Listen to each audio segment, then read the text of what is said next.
Please, Jonathan, come in. Fascinating, is it not? In the last decade, so many mysteries have been brought to light with our microscopes.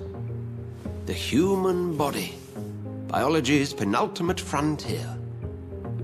The more we explore its boundaries, the less we're able to trace a clear line between life and death. You, my friend, have a foot in both countries. The view must be vertiginous. It's at least as vertiginous as chatting about vampires with you, I would say. This must be all so new to you. This area of town, the hospital, a brand new life. How stimulating it must be. I wish I could share your enthusiasm, Dr. Swansea, but my condition defies scientific categorization. Undead? Unalive? Immortality defies logic. I cannot express my thrill at this serendipitous turn of events. The world's most eminent specialist in blood transfusions, a vampire. One might say a gift from heaven.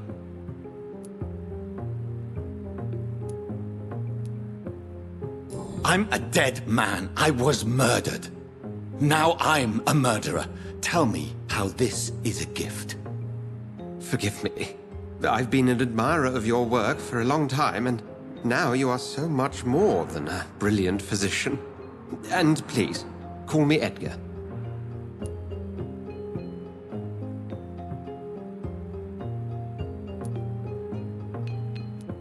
I'm not some doe-eyed student, Edgar. I understand we both have something to gain from this relationship. Very well. I have a task for you, Jonathan. Something that will require all your newfound skills. Please, go on.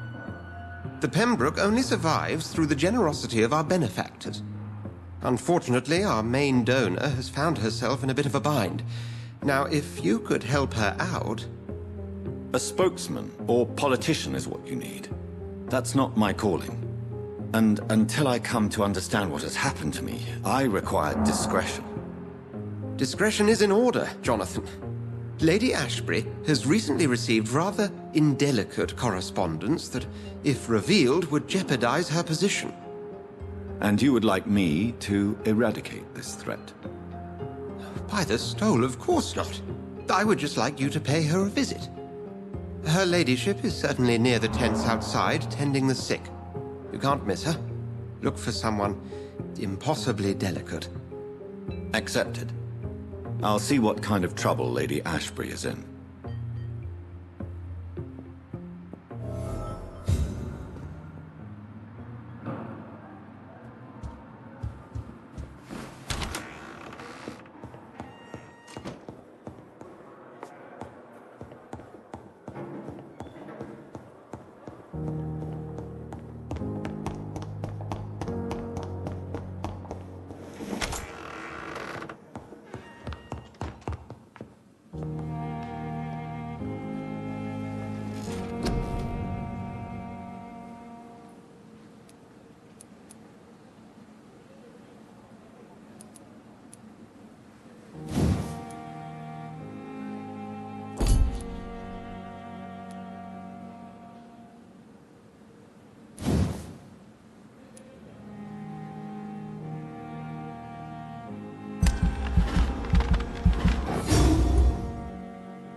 Good evening, sir.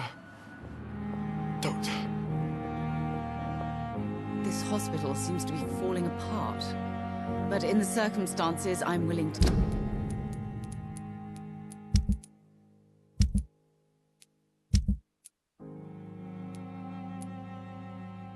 give you the benefit of the doubt. Good evening, Mr. Goswick. I'm okay. Have you heard rumors about blackmail in this hospital? No?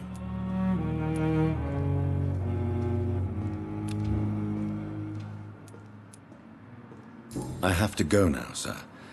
But don't hesitate. Good evening, sir. Doctor. Good evening, Mr. Goswick. How are you? I'm okay.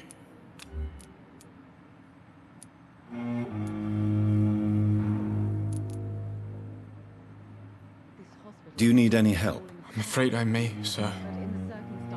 I don't mean to be a burden.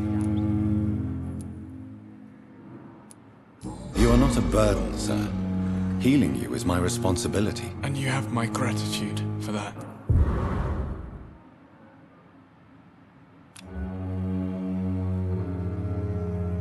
I have to go now, sir. But don't hesitate to contact me if you need any help. Good evening, sir. Doctor. Be sure we're making a difference.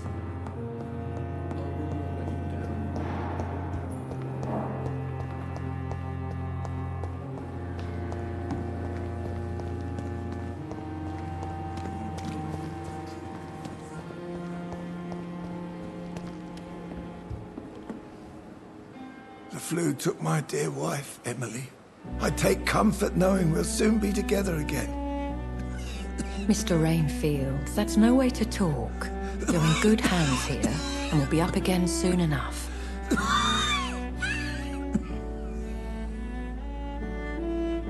Now do me a kindness and get some sleep. I'll be back round later. Your words are kind, the blessings of an angel. You're the sweet, sweet Lady of Mercy.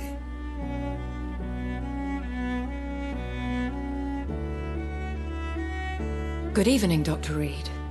It's a pleasure to see you again. You seem surprised. Dr. Swansea has brought me up to speed concerning your recent appointment to Pembroke Hospital.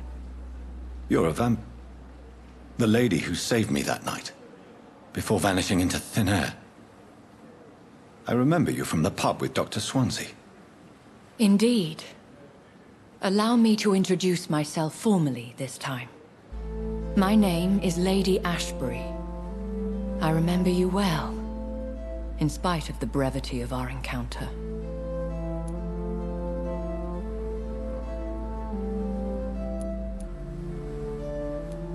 So it seems our Dr. Swansea does indeed have a fascination for creatures of our constitution. Dr. Swansea is a remarkable man. Dedicated, one might say, obstinate? He spent years compiling our bestiary. I hope you're more disposed to answer my questions now. You must have countless questions, but our rather urgent matter first. Swansea has explained. My cover, if you prefer, has been compromised.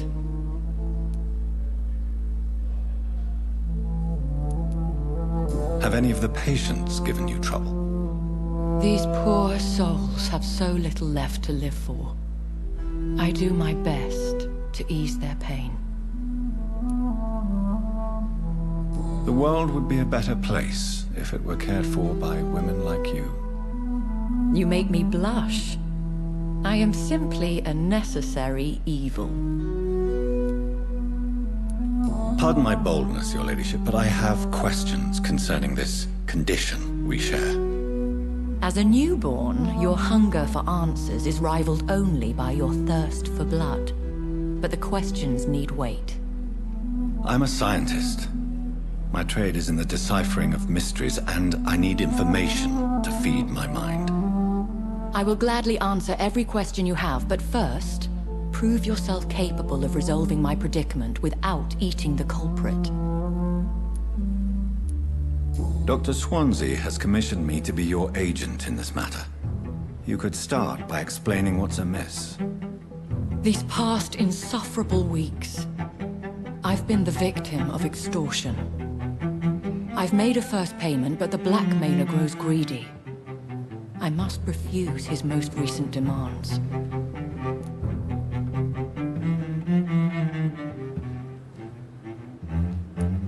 If we're dealing with an ordinary criminal, surely you've the means to deal with it yourself, if I may.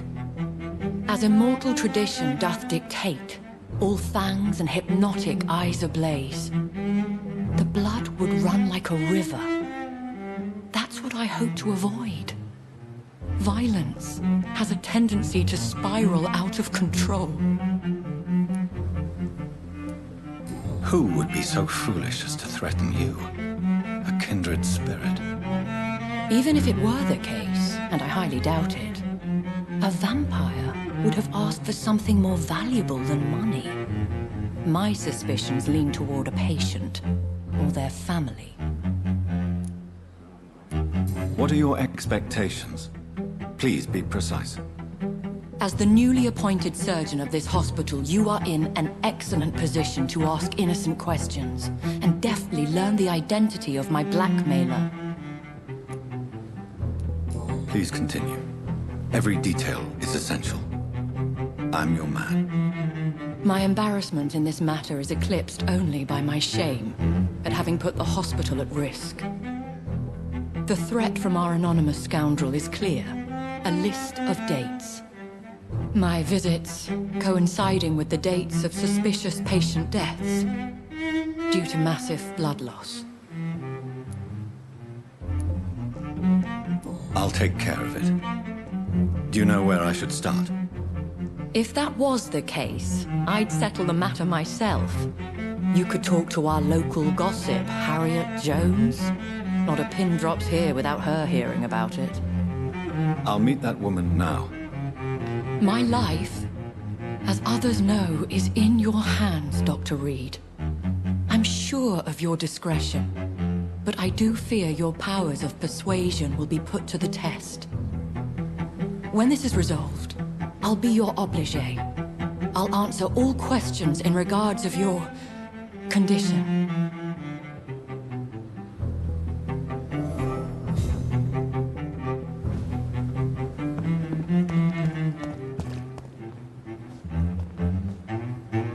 Good evening, sir. I'm Dr. Jonathan Reed. I'm new here. I've already heard about you, Dr. Reed. I'm Milton Hooks, the ambulance driver for this shithole of a hospital. That's quite a blunt introduction, Mr. Hooks. You can call me Milton. I like to speak my mind, Dr. Reed. Perk of the job. Don't judge me, and I won't judge you. I'm not sure I understand what you're talking about. Well, I'm no doctor, but I'm pretty sure a gun can't be used as a surgical instrument. You have a keen eye. I learned to shoot during the war, and have carried one ever since. Old habits die hard. No need to explain, Dr. Reed.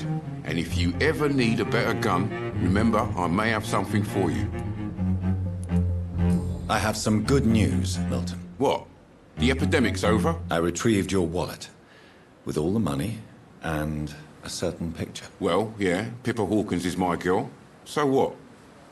Is it the difference of skin colour that bothers you? Not at all, Milton. Good. Please, take this money anyway.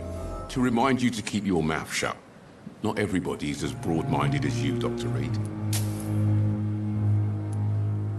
Have you heard of any underhand dealings going on in this hospital? There are a lot of secrets round here. I'm not surprised someone tried to make money from them. What kind of secrets? I'm not in the gossip business, Dr. Reed. If you want to know more, you better talk to Harriet Jones. She's the oldest patient here.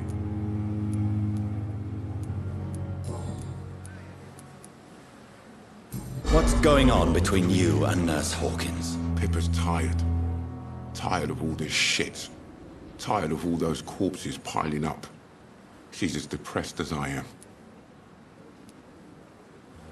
During the war, I witnessed a few couples just like you come together in difficult circumstances.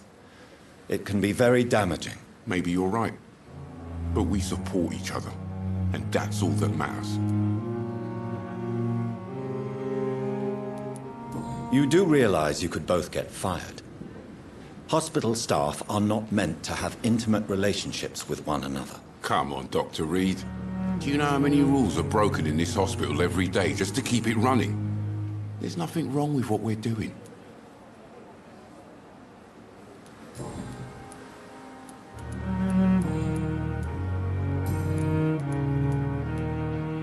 Why do you have such a mediocre reputation among your colleagues, Milton? Fuck them. Nobody knows the horrors I've seen since working here. This city was sick long before the epidemic, Dr. Reed. I know it's a difficult task, but correct me if I'm wrong. Is this not the job you are paid to do? I've seen babies left to die while their brothers were properly fed. Underage girls and boys sold to all manner of perverts. I'm sorry, I don't know what to say. Yeah, exactly. We lack words. So excuse me if I don't look on the bright side of life. Are you really smuggling weapons through the hospital? And why not? I've already been attacked by patients, you know. And by gang members willing to steal my money. But you're not defending yourself. You're selling guns to civilians. You keep people alive your own way, Doctor. I offer them another way to protect their health. So what do you do exactly in this hospital? Apart from smuggling guns, I mean. I've been an ambulance driver since... too long, I guess. I bring sick people here night and day. It's a dirty job, but I get it done. Most of the time. It sounds like things have been a bit rough recently. What's happened? Yesterday I got attacked by the patient I was bringing here. I escaped through the hospital's garden, but I lost my wallet when I was running. You left an infected patient outside the hospital? That's incredibly dangerous. Go there yourself if you want, but be careful, Doctor. I'd rather not bring your dead body back. Since you're on the front line, how is the sanitary situation in this vicinity? It's a complete disaster. It's even getting dangerous to enter some streets or buildings. Even the locals attack you. How is the situation around here? You want to hear the situation is all right? It's fucking awful. We lack everything, and it's getting worse every day.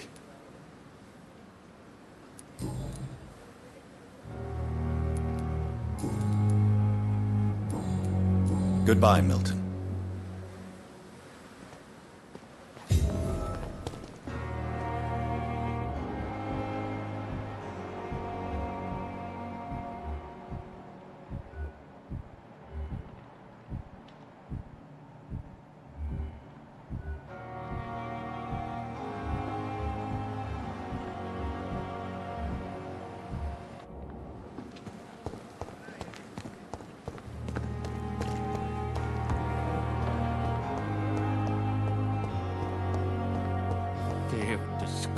Simpletons, these nurses. Bred with no respect. What is this? Who are you? Get out of my room. There's no need for alarm, madam. I'm Dr. Reed, the new surgeon. Preposterous. Dr. Reed, you say? I don't want some bumbling intern. Where's Dr. Swansea? Please, calm down, madam. I assure you that I am highly qualified. I'm just back from war duty. How brave. Threatening an old defenseless woman. You know how long I've been a patient here? You've picked the wrong fight. I'm Harriet Jones. Harriet Jones? Indeed.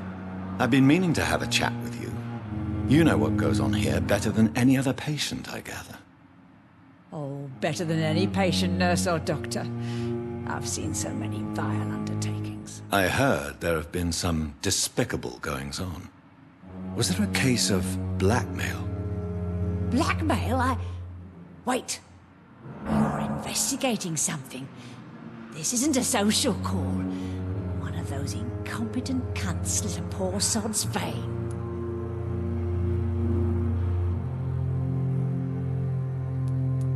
I assure you, madam, this is not an investigation into a possible medical error. Debauchery, then? Nurses Crane, Hawkins, Brannigans, whores, all of them. They can't keep their legs shut. I've seen them scratching slutty sores. Really? Well, if you have irrefutable proof, I'll not have the staff behaving in such a manner here. This is your business, Doctor, not mine. But I swear swear one of the nurses is cavorting with some man on hospital hours. Thank you for your time, Miss Jones. You've given me something to go on. See you on the next round.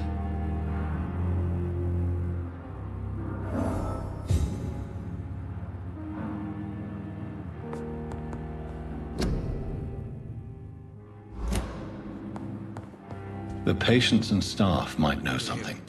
I'll start my investigation with them. Good evening, Mr. Hampton. How do you feel? Dr. Reed, is it? Oh, sir, I must apologize for my behavior. What do you mean? I was not myself in the factory. Fear and exhaustion made me say awful things to you, I'm afraid. You remained perfectly nice and polite. A little delirious, perhaps. But who wouldn't be after enduring an abduction? Thank you, Doctor. That's a relief. Now all I need to do is rest and return to my flock.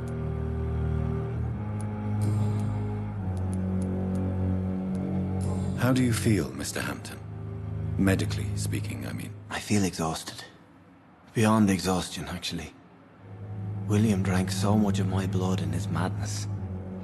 I feel empty. You're in good hands here. Dr. Swansea is well versed in blood transfusion, and I'm sure he'll take the best care of you. Thank you, sir. I believe all I need is rest. And then I can go back to the people who need me.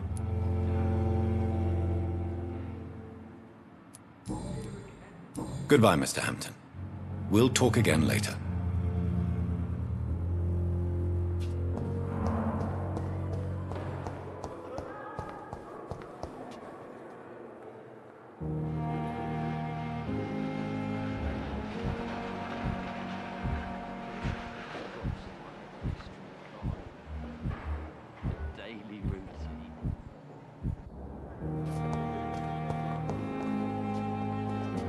Good evening, Nurse Hawkins. Good evening, Dr. Reed.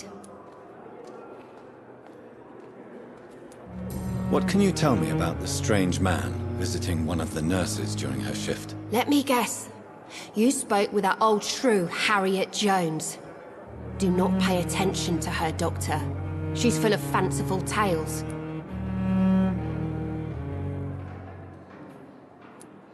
She could have been telling the truth about the mysterious man. That old witch will end up in hell soon enough.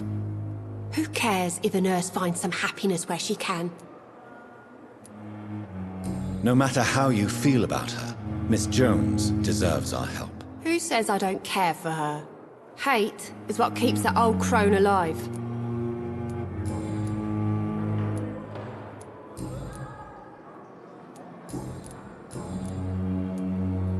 Pepper, I know you're very close to Milton Hooks. Yes, Milton Hooks is my man. If you want to report me for that, just feel free, Doctor. I have no intention of reporting you, Nurse Hawkins, but are you aware of the risks? The rules say I won't be allowed to work as a nurse anymore.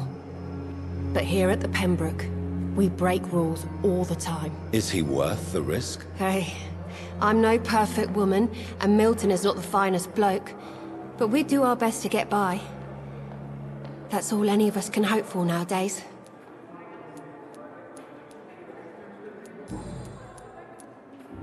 What can you tell me about the strange man? Let me guess. Goodbye, Nurse Hawkins.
Good evening, nurse.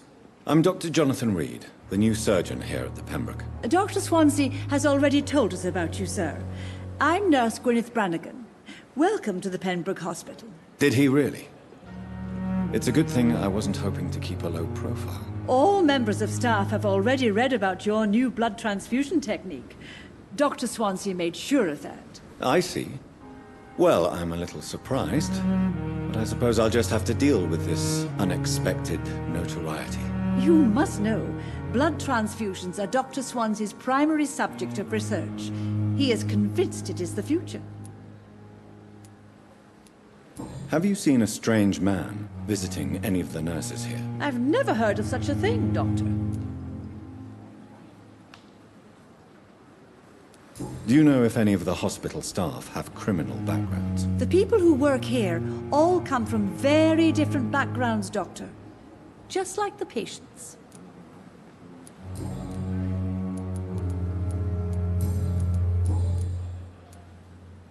I'm not familiar with all the staff yet. Perhaps you could help me. Brilliant professionals, most of them. Dr. Swansea has a gift for recruiting talent. Most of them. Is there a problem I should know about, nurse? It would be inappropriate for me to speak ill of a colleague. Is there anyone that stands out? Well, I have never met someone as dedicated as Dr. Tippett's. He should be a standard for us all here. If only he were younger. Why should his age be a problem? I guess it's fair to say he's always pushing himself to the limits. He just doesn't know when to stop and get some rest. Nurse Brannigan, if you do know something, please tell me. Anything you say will be held in confidence. No. I may disagree with some conduct, but in the end, everybody is doing their best. How are things here? Not good, to say the least. We're struggling against an invisible enemy, more lethal than any bullet from a gun. It's hard, Doctor. An invisible enemy? Quite a poetic term for a disease, especially from a nurse. Sorry, Doctor. These last few weeks have been exhausting. We could all do with a good night's sleep. Do you think this hospital can survive the epidemic? We are all volunteers here, and we're trying to hold fast, but how do we beat an invisible killer? Some nurses have already resigned.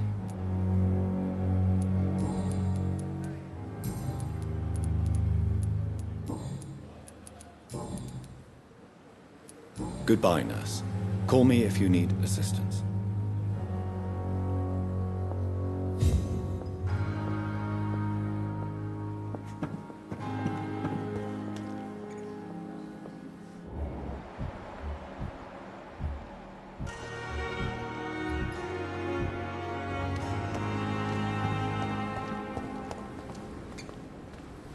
Good evening, sir. So it is true. The famous Dr. Reed has joined us. I can't think of any better news during these terrible times. Do we know each other? Actually, yes. We met once before, at the Rockefeller University in New York. Dr. Tippett, yes, I remember. I was assisting Professor Carell in his research about coronary bypasses. He had nothing but praise for you. He was also very confident about your future. And look at you now. Eminent surgeon and blood transfusion specialist. Have you heard of any underhand dealings going on in this hospital?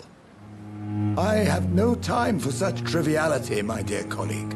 We're here to save lives.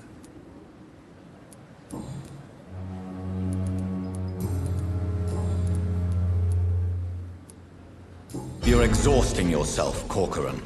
Maybe you should think about preserving your strength. No, we must keep on healing all those poor souls. We are the last rampart before chaos. Once more unto the breach. Nurse Brannigan is worried about you, Doctor. She should not have told you that. I will have a word with her. You don't have to blame her for her honesty. I'm not that kind of man, my dear Jonathan. Actually, Nurse Brannigan's opinion is the only one I may listen to.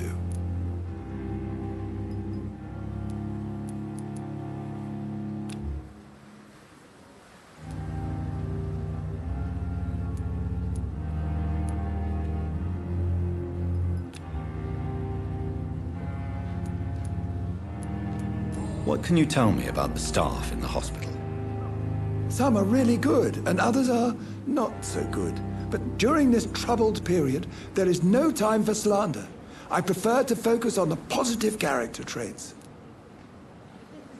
Any opinion about the management? I don't always agree with Dr. Swansea's reserve, but I must admit he does all he can to keep this facility running during this crisis. Ah, yes, the burden of command.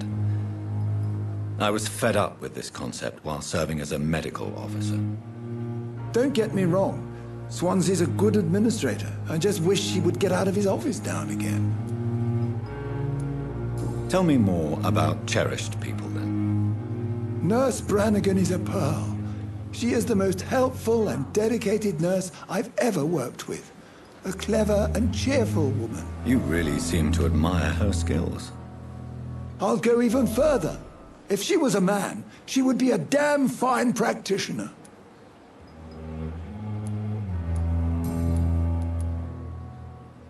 What is the Pembroke Hospital situation? And please, speak freely. This hospital is not exactly the best of London. I'm sure you are used to working in a better environment. It's more than enough. In any case, the personnel of a hospital are much more important to me than the building. Don't be misled by appearances, Dr. Reed. This hospital does not lack talented people. It just lacks hope.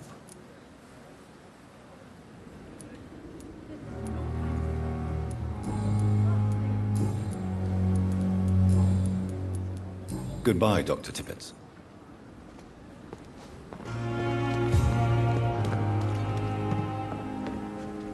Good evening, Nurse Brannigan. Good evening, Doctor.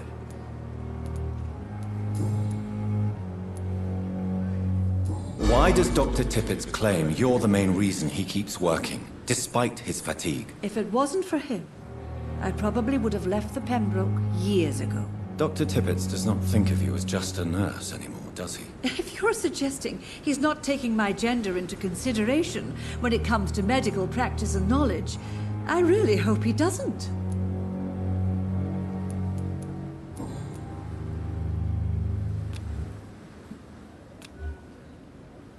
Goodbye, nurse. Call me if you need assistance.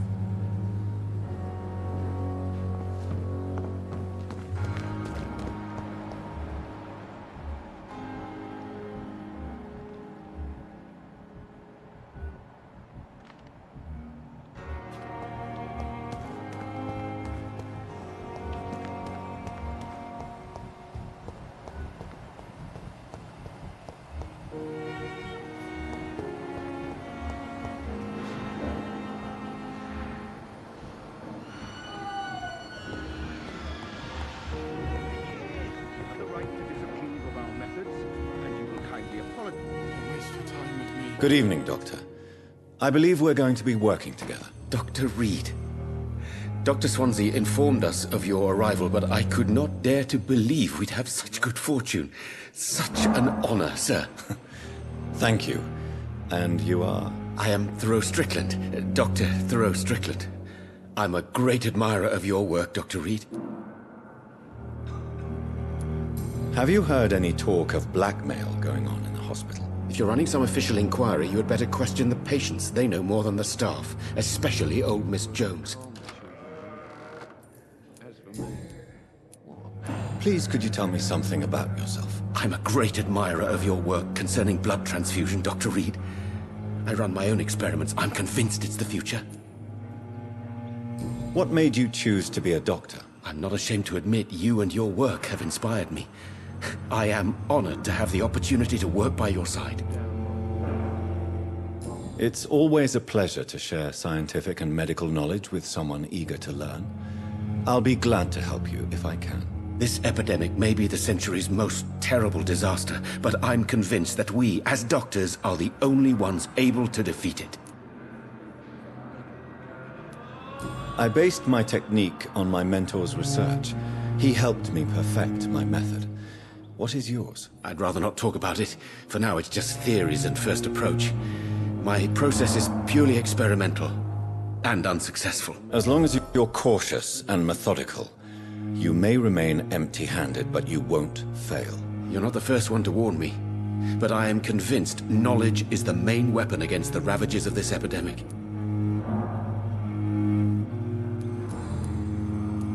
What can you tell me about the Pembroke? Well, it has always been an honor to work with Dr. Swansea. But with your arrival, I can't think of a better opportunity to learn about blood transfusion. You seem quite optimistic. It's a rare and precious attitude in these difficult times. I'm convinced that this epidemic is a test of endurance and dedication for us men of science. Questions remain about our capacity to resolve the situation. True. Last summer, during the first wave of the epidemic, I used to joke with Milton about the extra work. We're not smiling now. Do you need help with anything in particular? Well, yes, maybe.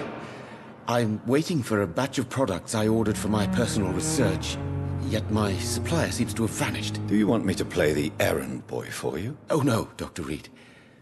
But if you went personally to his shop, what with your reputation and all, he wouldn't dare to refuse the products I need. I see.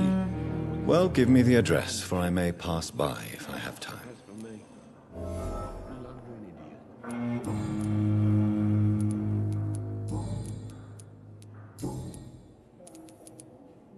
Tell me more about your willingness to experiment with new medical techniques. Harvey Fiddick is a patient suffering from a severe injury that could cripple him if not treated correctly. I'm convinced your blood transfusion technique could help him. What is it you really want? To save him, or to prove your point? Fair question. I want nothing but to save my patient, Dr. Reed. Especially since I know Mr. Fiddick's story. Tell me Mr. Fiddick's story. Our first diagnosis was compromised because Mr. Fiddick lied to us about the real origin of his injury. He first claimed it was an accident. But why would he hide such crucial information from us? Because he is a proud father, ashamed of putting his children at risk because of his own negligence. This personal involvement could also appear to be a lack of impartiality. You must know that a good surgeon must remain neutral. I agree. But that does not excuse Dr. Ackroyd's behavior, a man who did not even take time to converse with his patient. Do you think keeping his distance was a mistake? All I know is that I'm taking care of human beings, with desires, hopes and fears. Not some biological machine comprised of blood, bones and flesh.